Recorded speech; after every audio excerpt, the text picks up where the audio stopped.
ഇവിടെ വന്ന എല്ലാവർക്കും വളരെയധികം നന്ദി. കാരണം ഇന്ന് വലിയൊരു ഫംഗ്ഷൻ അപ്പുറത്ത് നടക്കുന്നുണ്ട് ഓസ്കാറുമായി ബന്ധപ്പെട്ടിട്ട്. ഓസ്കാർ നമുക്കിന്നും ഒരു ഇതുവരെ സ്വപ്നമാണ്. അതിനിടയിൽ ഈ ഒരു ചെറിയൊരു മൂവിയുടെ ലോഞ്ച് ഒപ്പീസ് എന്ന പേരിൽ സോജൻ ഡയറക്റ്റ് ചെയ്യുന്നു. അതിൽ ഞാനിങ്ങോട്ട് വന്ന് കയറിയ സമയത്ത് ജയചന്ദ്രൻ സാറിനെ കണ്ടപ്പോൾ എനിക്ക് വളരെയധികം സന്തോഷമായി.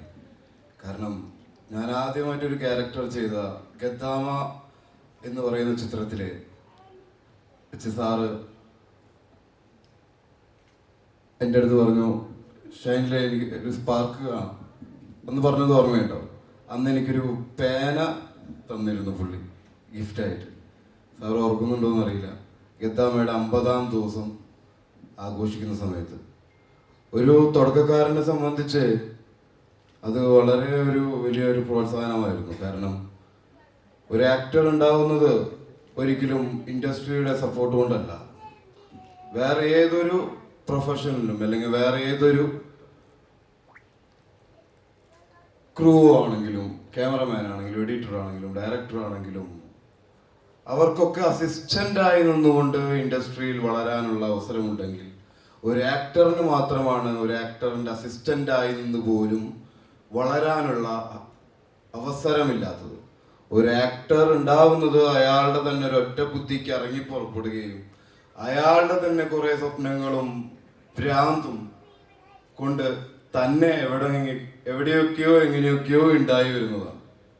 അതിപ്പോൾ മമ്മൂക്കയാണെങ്കിലും ലാലേട്ടനാണെങ്കിലും അമിതാഭ് ബച്ചനാണെങ്കിലും നമ്മൾ ആക്ടേഴ്സ് ഓരോരുത്തരാണെങ്കിലും ആരുടെ കീഴിലും നിന്ന് പഠിക്കാൻ പറ്റില്ല. ബാക്കി എല്ലാത്തിനും ആരുടെയെങ്കിലും കീഴിൽ നിന്ന് ഒരുപാട് കാലം പഠിച്ച് നമുക്ക് സിനിമയിൽ ആരെങ്കിലും ഒക്കെ ആവാം, അല്ലെങ്കിൽ ഏതെങ്കിലും ഒരു സ്ഥാനത്തേക്ക് എത്തിപ്പെടാം, അല്ലെങ്കിൽ ഏതെങ്കിലും ഒരു സ്ഥാനത്തേക്ക് നമുക്ക് ചെയ്യാൻ പറ്റും. പക്ഷെ ഒരു ആക്ടർ മാത്രം അയാളുടെ മാത്രം ഒരു ആഗ്രഹത്തിന്റെ പുറത്താണ് ഉണ്ടാവുന്നത്.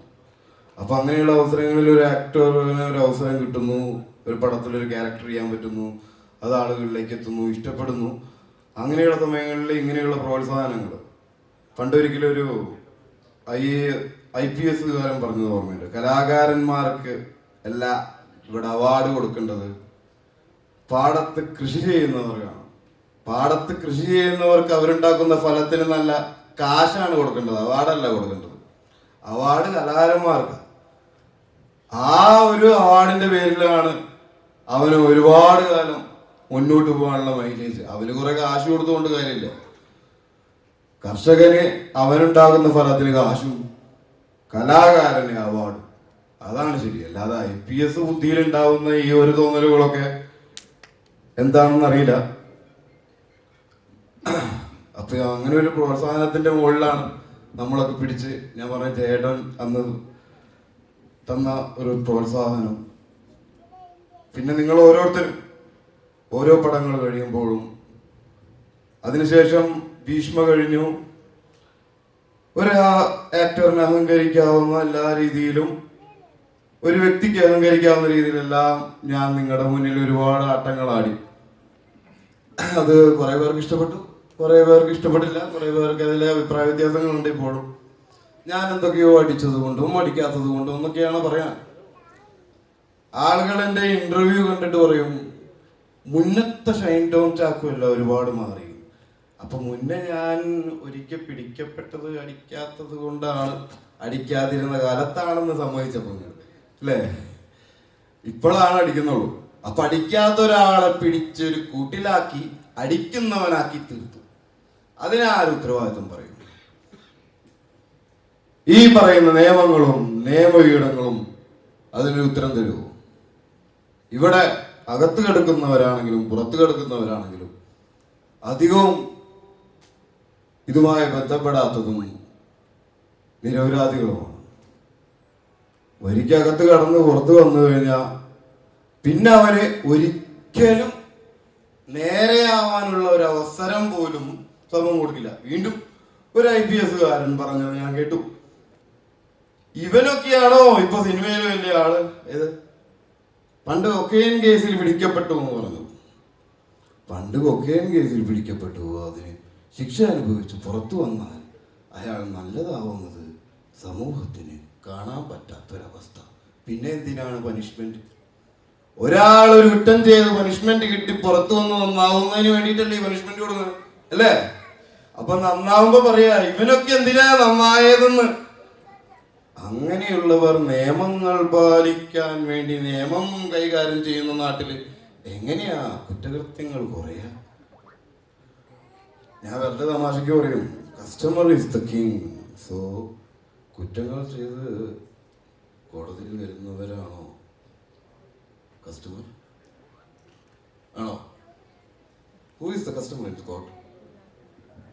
എന്നെ സംബന്ധിച്ചൊക്കെ വളരെ ഡിഫിക്കൽട്ട് ആൻസർ ആണ് പറയുന്നത്. പക്ഷെ ഷൈൻ, എനിക്ക് തോന്നുന്നു ഷൈൻ ഇത്രയും ഓപ്പൺ ആയിട്ട് ഈയിടയ്ക്ക് സംസാരിച്ചില്ല. സംസാരിച്ചല്ലോ, ഞാൻ എനിക്ക് തോന്നുന്ന കാര്യങ്ങൾ, ഞാൻ ചിന്തയിൽ വരുന്ന കാര്യങ്ങൾ സംസാരിക്കും. അപ്പൊ നമ്മൾ ഈ പടത്തിനെ കുറിച്ചാണ് സംസാരിക്കേണ്ടത്. സോറി. അപ്പൊ സോജൻ എന്റെ അടുത്ത്, ഞാനും സോജനും തമ്മിൽ ഇതിനു മുന്നേ കോപ്പയിലെ കൊടുങ്കാറ്റ് എന്ന് പറയുന്ന ഒരു ചിത്രവുമായി ബന്ധപ്പെട്ടിട്ട്, ഇത് സോജന്റെ രണ്ടാമത്തെ ചിത്രമാണ്. അതിനുശേഷം സോജനിൽ വന്ന മാറ്റം, ലുലു ഫാഷൻ വീക്ക് ഡയറക്ട് ചെയ്യുന്നു. അതിലും അതിശയിച്ചത് സോജന്റെ മകൾ അതിന്റെ ബാക്ക്ഗ്രൗണ്ടിൽ നിന്നുകൊണ്ട് ഈ സോജനേക്കാൾ സ്മാർട്ടായി ഒരു പക്ഷെ, അല്ലേ? ഇത്രയും വലിയൊരു മകളുണ്ടെന്ന് ഞാൻ അപ്പോഴാ അറിയണം. ഇന്ന് ഇന്ത്യയിൽ എത്രാമത്തെ റാങ്കാണ് MBA? അല്ല, BBA എത്രാമത്തെ റാങ്ക്? 10 റാങ്ക് കിട്ടി. വിദേശ അല്ല 10 തള്ളണതാണ്. അപ്പോ എൻ്റെ കൂടെ ദസറയിലുണ്ടായിരുന്ന, എൻ്റെ പ്രതിസ്ഥാനത്തുണ്ടായിരുന്ന, അല്ലെങ്കിൽ ഞാനാൽ വധിക്കപ്പെട്ട ഒരു വ്യക്തിയാണ് ഇദ്ദേഹം ഒരു മലയാള പടം ചെയ്യാൻ വന്നിരിക്കുകയാണ്.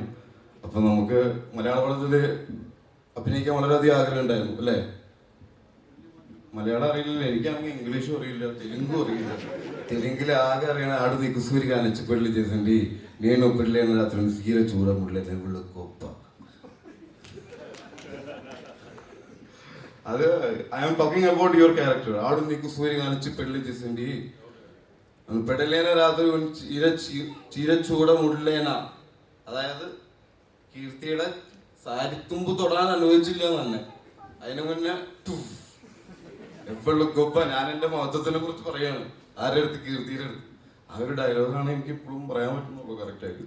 പിന്നെ ദേവരയില് അധികം ഡയലോഗും ഇല്ല. അപ്പോ പിന്നെ ദർശനയായിട്ട് ഒരു പടം ചെയ്തിരുന്നു, ഹിമാചലിൽ കിടന്നിട്ട്, അല്ലേ? അയൽ എന്ന് പറഞ്ഞൊരു ചിത്രം, ഞാനും മുരളിച്ചേട്ടനൊക്കെ. അപ്പോ ഇത് സിനിമയില് ആത്മാവുള്ള കഥ എന്ന് പറയില്ലേ, അതേപോലെ ഒരു ആത്മാവിനെ പറ്റിയിട്ടാണ് ഈ ചിത്രം. ബാക്കിയെല്ലാം എങ്ങനെ വരും എന്നറിയില്ല. ഇതിൽ ഏറ്റവും കൂടുതൽ പ്രത്യേകത എന്ന് പറഞ്ഞാൽ എൻ്റെ അനിയൻ ജോ ഇതിൽ അഭിനയിക്കുന്നുണ്ട് ഒരു ക്യാരക്ടർ. അപ്പോ അതിൻ്റെ ഒരു എക്സൈറ്റ്മെന്റ് ഉണ്ട് എനിക്ക്.